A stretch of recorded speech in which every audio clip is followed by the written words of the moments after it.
PHL 17 presents In Focus, a look at the issues affecting the Philadelphia region. Now your host, Steve Highsmith. The journey toward a cure of the neurodegenerative muscular disease ALS has been a long one, and it's not over, but the fog is clearing and you can speed along the defeat of amyotrophic lateral sclerosis. Good morning, I'm Steve Highsmith and welcome to In Focus. With me now are active supporters of the ALS Philadelphia chapter, John Weber, Vice President of Sales and Ticket Operations at the Philadelphia Phillies, Karen Delaney-Scheideleff, who lives with ALS, and Kathy Thomas, who is a sister of Karen. Good morning. Thank you all for being here. Appreciate it. This you. has been an exciting year in terms of progress in defeating ALS. How would you describe it, Karen? It has been phenomenal. All of our normal fundraisers that we do within the chapter, especially all the work with the Phillies organization, which is 30 years and counting, and then add on to that the Ice Bucket Challenge. It's just been a fantastic year with a lot of hope. And as a member of a family that is working to fight ALS, how would you describe it, Kathy? It's been a very busy year. I'm driving Miss Karen to a lot of places, you know, so that we can attend a lot of events and fundraisers. And one of the greatest events, as Karen had mentioned, for 30 years has been the Phillies Festival that goes on. John, the Phillies organization and the relationship that exists between the Phillies and ALS is what to you? It's pretty special. I mean, obviously we're fortunate that Bill and Nancy Giles started it 30 years ago, and then the relationship with Ellen Phillips, and obviously the patients, Dick Bergeron and Shelby Oppenheimer and Wes Rose and Karen and her family. You get to know people, you realize the struggles, and you realize it could happen to anybody, and you just try to do the best you can as an organization. It's always so difficult to know when something started. When Bill Giles and company started this in 1984, and to see how it's progressed, and this year you gave a huge sum of money for ALS research. Yeah, this year we passed $904,000, and it really, you know, Bill and Nancy started, but the leadership of David Montgomery, you know, always making sure you're giving back to the community. We're the Philadelphia Phillies, so you want to be involved in your community. We're partnered with the ALS Association, and it's been a great partnership. And really, we couldn't be more pleased. It's hard to believe it's been 30 years. This year, baseball celebrated 75 years since Lou Gehrig's famous speech, and I think we've been involved with the ALS Association for 30 of those years. Is pretty amazing. And coming up this Friday on the 14th, there is going to be a celebration luncheon, a celebration and recognition of this relationship, Karen. Yes, so the ALS Association Greater Philadelphia chapter is basically honoring the Phillies organization for their determination to help us find a cure and to support the patients in our area. And you know, I can't say enough about John and everyone else at the organization. It's not just for show. They truly do care about what happens to us, and it's really a partnership, and friendships are made, so it's wonderful. John, how would you describe it personally for yourself? I mean, obviously, as a Phillies organization, the Phillies do a lot with charitable nonprofit organizations in the region. When you start on day one, your first experience with the ALS chapter is one thing, but as the years go by, something else starts to happen. No, it's kind of two parts for me. One, clearly it's a personal relationship you develop. They're friends. It's as clear as you can put it. But what's also great is from our organization standpoint, you know, we have 500 day-a-game employees and 400 of them volunteer that night to help us. Our partners, Airmark and Global, they help on that event. So we couldn't put that event, our full-time staff, we may have a 10-game homestand, and then the 11th night is the ALS event, the festival, and you have another 150, 200 people there. So it's the coming together of all these groups. Then you add in the players. We couldn't do without them. And then, of course, our fans coming. You know, 7,000 fans coming year after year to help raise money. You know, we're the conduit that our fans can get close to our players, and we're able to raise this money. So it's really everybody coming together to help raise awareness and money, and that's what really makes it special for me. Kathy, were you in the room when Karen was in the locker room with the players? Actually, I wasn't this year. Good, because all right, then we're only going to have to go on what Karen said. So here you are in the locker room, and you're addressing the players about ALS. Right. Now, how would you describe that experience? How'd it go? You know, I was very intimidated because it is this beautiful locker room, and John and I were discussing, when you get in there to talk to them, they all kind of get in their chairs and they come in front of you.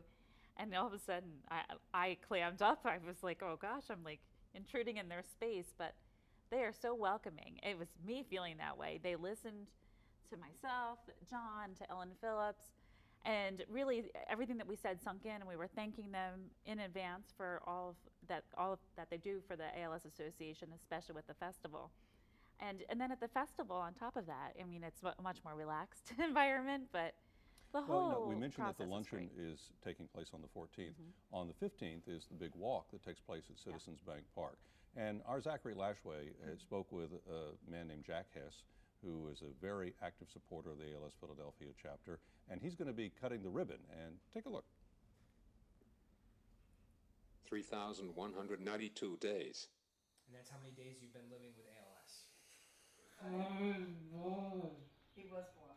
Pat Hess, Jack's wife of 38 years, remembers day one like it was yesterday, hearing the devastating news that her husband and father of four was diagnosed with amyotrophic lateral sclerosis. I was in my classroom and I saw a knock at the door in my classroom and I saw it was Jack, and right away I knew that it was a positive diagnosis, because he wouldn't have come if it was, if it wasn't. He would have called me, everything's okay, or checked out. So that was, markedly the beginning of a nightmare. That was February 23rd, 2006. We didn't know he was going to be a long-term survivor.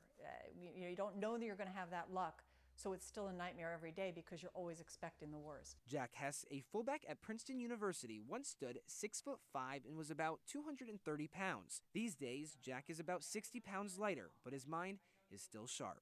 He is the same. He's my brother, and you look in his eyes and you see the life.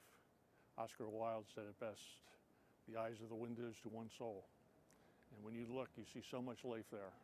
And the mind is still working, and he's still got a great sense of humor, and still tells everybody what to do. Retired as Vice President of Dreyfus Investments Division, Jack knows business, and that shows when Jack raised thousands of dollars for the Walk to Defeat ALS. Since spending time on the computer was one thing I could still do, following our progress stoked my competitive spirit and I threw myself into it.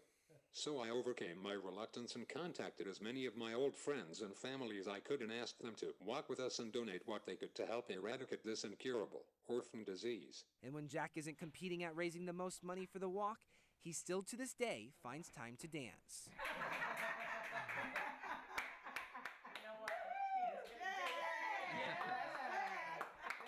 Then show off a little too. And that is what Princeton is. Really, Jack is really somebody who is bigger than life. I mean, he lives life large, and he always has. They say one of Jack's biggest attributes is his determination. Not having known him very long, I can attest to that. Never give then. Never give then. Never, never, never, never and nothing. Great or small, large or petty, never give in except to convictions of honor or good sense. Never yield to force. Never yield to the apparently overwhelming might of the enemy. In Atlantic Highlands, Zachary Lashway, PHL 17. Never give in. Great man, great family. And as I said, he's cutting the ribbon for the walk at Citizens Bank Park. And all of the fundraisers, including that walk, lunch, and anything else you want, any information on ALS, you can go to alsphiladelphia.org. You'll find all that information there. It's not too late to take part in many of the events that are coming up, including the walk on the 15th. Seeing the family that is around Jack, it's important that people who are diagnosed with ALS have support, and if they can have a great family like your family and you, to support Karen in this case, that's great, right? But you had experience, didn't you? I mean, because your mother, Yes. was diagnosed with ALS. Is this something that you had sort of prepared yourself for earlier in life? Yeah, I mean, when you are in a family that has a genetic form of ALS, then you know that you have a chance of getting this disease. So while you still, live your life to the fullest and appreciate every day, in the back of your mind, you know that there's a chance that you may get this. So some of the decisions you make, I think, at least for myself, are based on that. Do you try to, on every day, sort of learn from Jack, too, about determination? Absolutely. And also learn from the family members and how they interact and are supportive and try to be positive? Right. I mean, trying to find joy in every day is like such an important thing. I mean, for anybody, but surely when you have a diagnosis like this, and being there for each other and having fun together, and then at the same time finding ways to make a difference and to advocate, all those things I think are just become part of your day-to-day life. Well, I want to talk more about this and the impact of the Phillies and the relationship that exists between the ALS chapter and the Phillies and the fight to defeat ALS, and also something liquid coming up. Later, also what the words healing Ajax may mean for some veterans. That and more coming up on PHL 17.